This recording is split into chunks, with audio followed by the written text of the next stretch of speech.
Good morning सगळ्यांना. गणपती बाप्पा मोरया. तर आज आहे गणपती. 3 दिवस झाले बघा बघता बघता गणपती आलेले.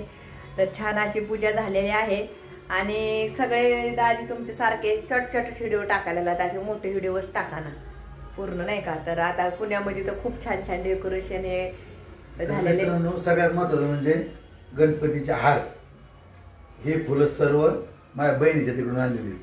लहान माझ्या जेजुरी आणि आमच्या आदेशनी हे हार बनवलेत. कसे वाटतात हार बघा. आणि बघा सर्व राहणार नाही मस्तपैकी दुर्वा आमच्या दाजींनी दिलं काय. आणि हे फुलं कशाची सांगा कमेंट मध्ये. चल बघा मलाच नाव माहिती नाही. तू नको सांगू कमेंट मध्ये सांगा. आणि आमचा गणपती कसा आहे आणि तुमच्याकडे गणपती किती किती दिवस बसवतात आणि कोणी कोणी बसवलाय आपल्या युट्यूबवर फॅमिलीने नक्की कमेंट मध्ये सांगा. आणि ही फुलं कशाची आहेत हे पण कमेंट मध्ये सांगा. बाय. जास्त मोठा काही व्हिडिओ करत नाही. चला भेटूया नेक्स्ट व्हिडिओ मध्ये. बाय सगळ्यांना.